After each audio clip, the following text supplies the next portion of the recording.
Because I like to stay really bang up to the minute with what I listen to and give a bit of a shout out to some lesser known or struggling artists, I want to talk today about a band called the Rolling Stones, who, I'm calling it now, I think are destined for some great things, and in particular a type of cadence that they are very fond of using in their songs that I hope will be very beneficial to you in your own playing and songwriting.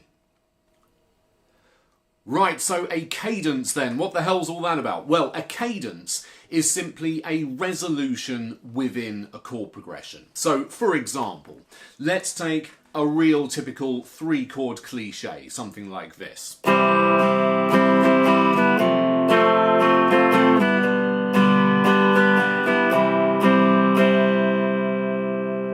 Where I'm going from C to F to G to C. What is often referred to as the three-chord trick. We're going from our root chord, our home base, which is C, up to the chord built on the 4th degree of the C major scale, and that is an F chord. Then up to the perfect 5th, which is a G, and then back to C. Now, what you're hearing at the end of that progression is what's known as a perfect cadence. That pull from the G chord back to the C chord is very, very strong. If we were to play a song using those three chords,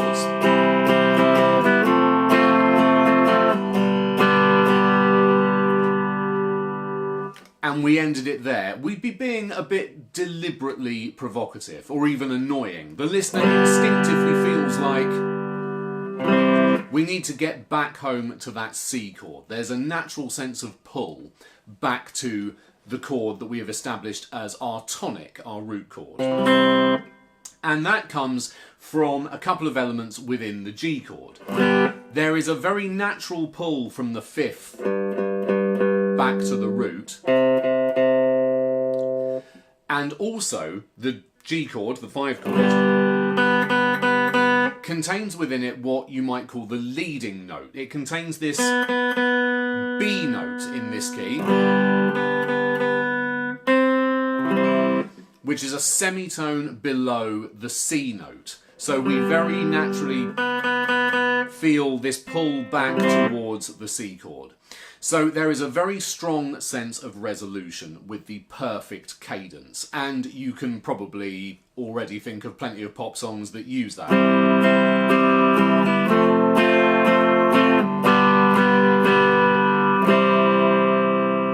Let's contrast that then with something called the plagal cadence. I'm going to play the same chords, but I'm going to swap the G and the F around.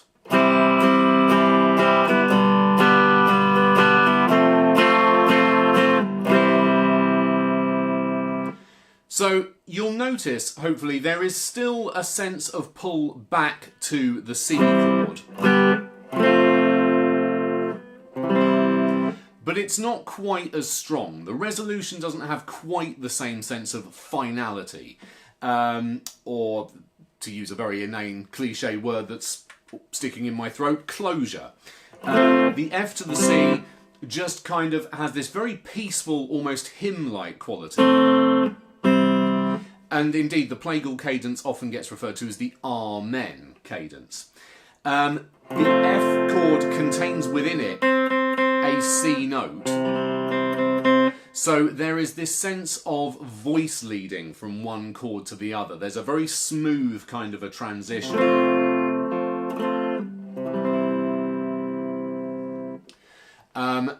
And like I say, the sense of resolve is still there, but there isn't quite the same sense of urgency going from the 4 chord, the F, back to the C as there would be with a perfect cadence.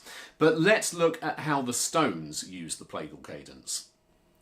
Okay, so let's imagine you consider yourselves to be quite an edgy blues band, but all of a sudden you're in a position where you're expected to come up with chart hits and pop songs.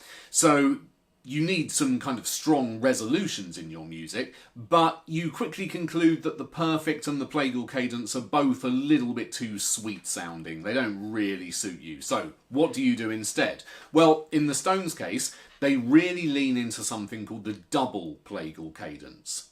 I don't think any of them use these words in conversation, by the way, but that's beside the point. So let's say, for example, we're still in C major, and we're going to build a song off of another type of 3-chord trick, but quite a different one in character. What we're going to do first of all is move to a chord that we're borrowing from the parallel minor scale.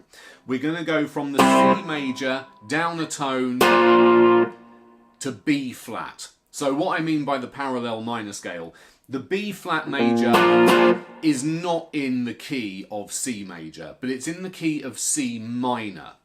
So even though we're playing our C as a major chord, it's quite an acceptable kind of a sounding change.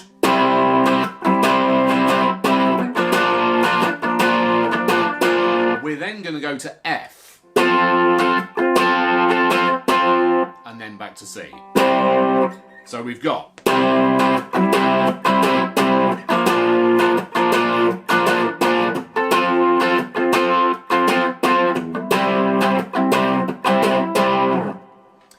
So what makes that a double plagal cadence? Well, we've basically extended the plagal cadence backwards. We've got 2 plagal cadences in a row.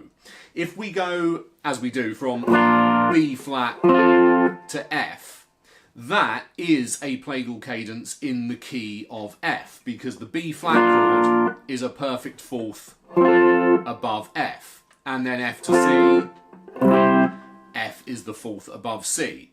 So we get this repeated kind of resolution.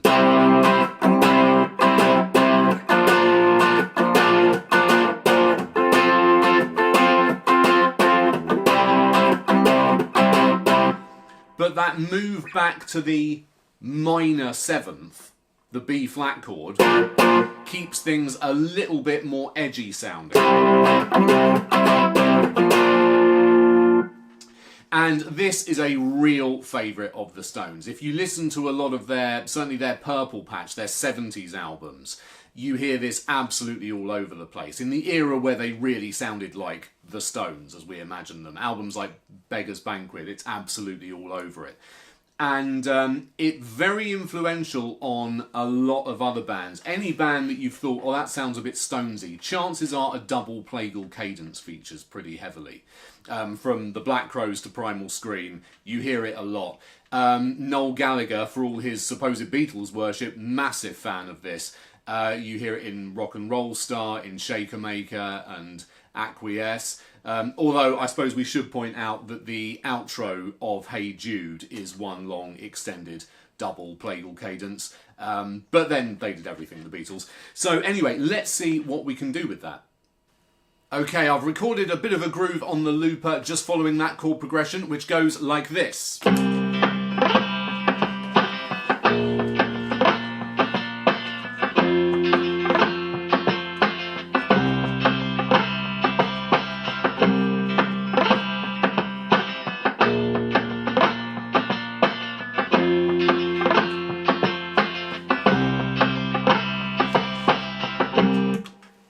And I'm going to add an extra riff over the top of that, just following that chord progression. But I'm going to make it a little bit more Keith by adding a few little chord extensions. So, first of all, the C chord. I'm going to play up here at the 8th fret, barring the top 2 strings, and then middle finger on the G string, 9th fret, 3rd finger on the D string, 10th fret.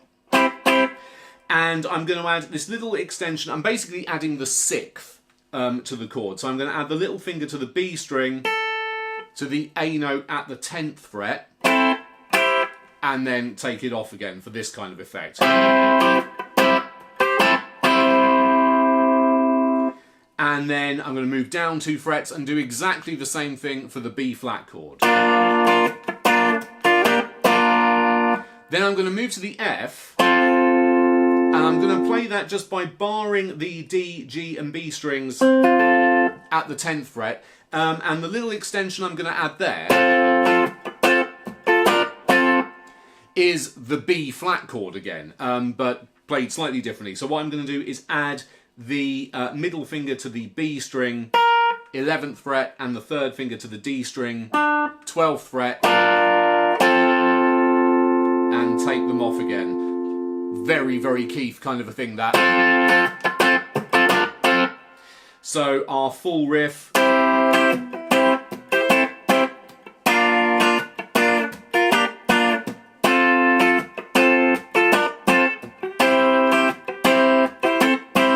Right, let's add that to the loop then.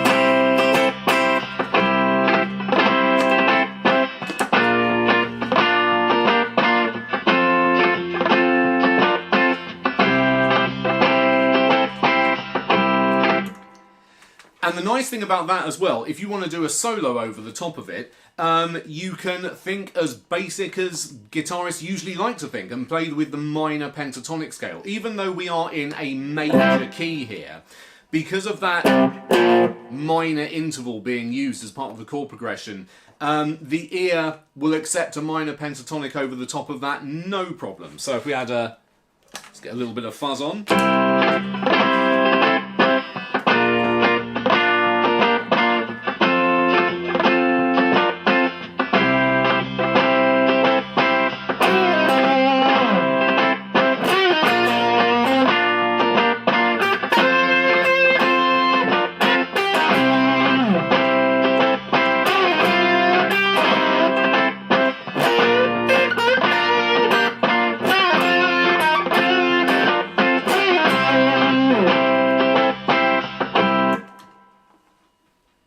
So there we go. If you want to sound unmistakably Rolling Stonesy, try out the double plagal cadence in your next song. Thanks ever so much for watching. If you've enjoyed, please consider liking and subscribing. Really helps me feel good about myself.